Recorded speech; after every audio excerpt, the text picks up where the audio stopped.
So, this is already episode 23 for this current series. And this will be the last episode for the accounting for loans payable before we go to the next topic, which is debt restructuring topic. Okay?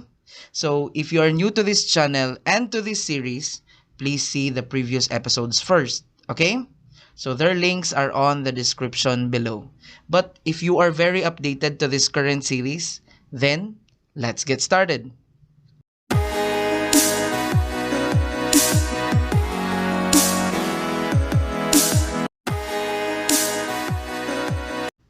So, let's end the accounting for loans payable by enumerating what are the possible questions that might be asked of you during your tests or your exams.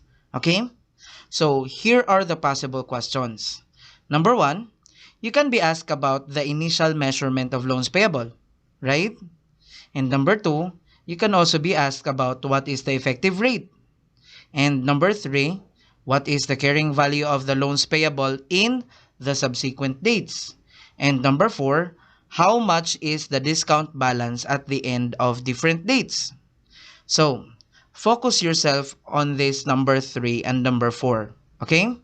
So, this number three and number four can produce a lot of question items because you can be asked about the balance at the end of year 1, year 2, and year 3, for example. And that's already 3 items.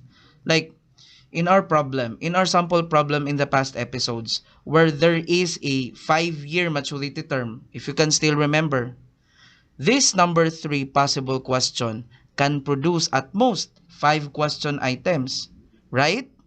So basically, sometimes in a problem, the author can ask you a whole lot of questions. So please prepare for those questions. Okay? So number 5 possible question is how much is the amortized discount? Again, it's the same at different dates. And possible question number 6 is how much is the interest expense at different dates also. So let's move forward. Number 7, what part of the payment was considered as principal payment? You can also be asked about that at different dates also. Especially if we're talking about loan agreements that states that principal debt is to be paid in installments. Okay? Now, these 7 questions have already been mentioned and enumerated in the past episodes as the measurement related questions, right? And actually, we need to add 4 questions more for the accounting and presentation related questions. Okay? So, let's go to number 8. You can be asked about what is the initial journal entry to record the loans payable, and number 9, what are the journal entries in the subsequent dates related to the loans payable. And please remember that there are at least 2 variations of those entries. The shorter version and the longer version where an account discount on loans payable is maintained. Right? I hope you can still remember. I know you do. Now, let's continue. Number 10 possible question is what should be presented as current portion of the loans payable. And number 11, what should be presented as non-current portion of the liability. Because loans payable balance should be split into current and non-current portion if the loans payable's principal amount is to be paid in installments, just like in our sample problem in the past episodes. Okay? So, those are the possible questions. Now, there are other things that I need you to remember, and that will be up next.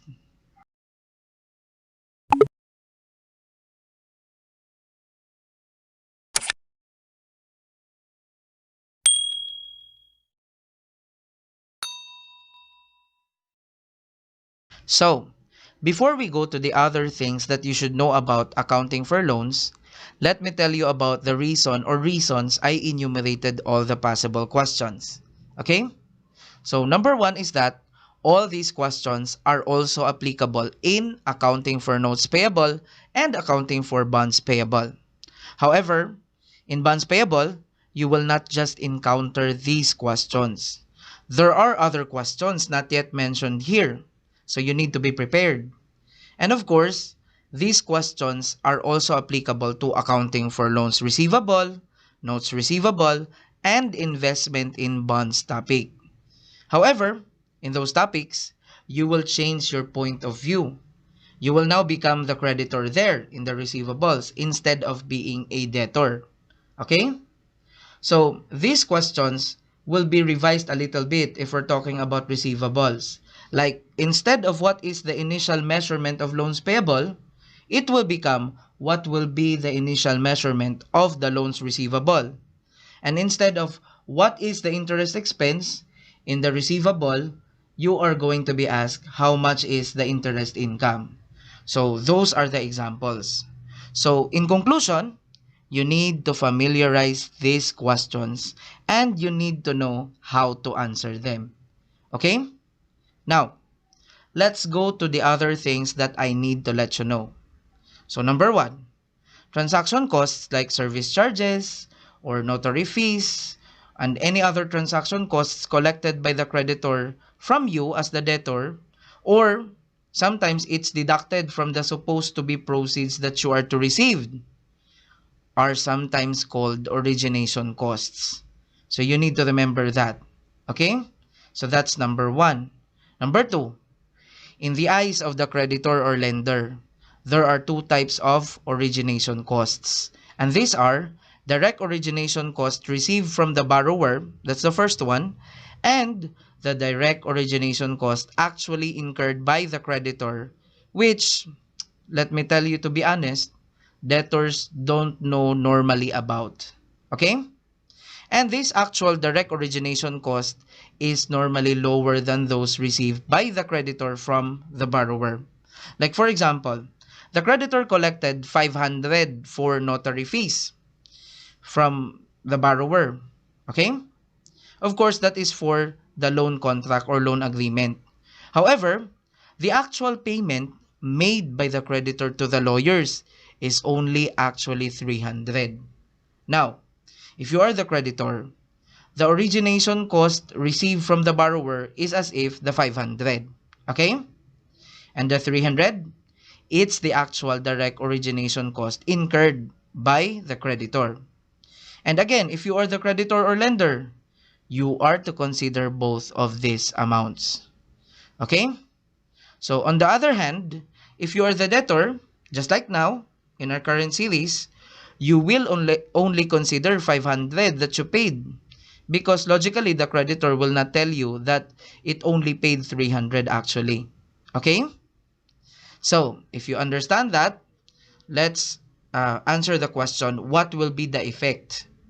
So, the effect is, the creditor's loans receivable measurement, both initially and subsequently, might be a little bit different from the loans payable measurement of the debtor. Because again, the creditor considers two origination costs in its measurement of loans receivable. Okay? And of course, the effective rate used by debtor might differ from the effective rate used by the creditor. Anyways, we will have the accounting for loans receivable soon, where you will already step on the shoes of the creditor. So, to keep this video short, let's end this episode for loans payable.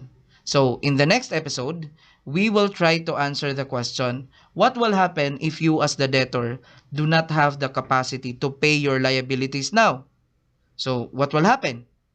So, what might happen, guys, is what do we call the debt restructuring. And we will talk about that in the next episodes.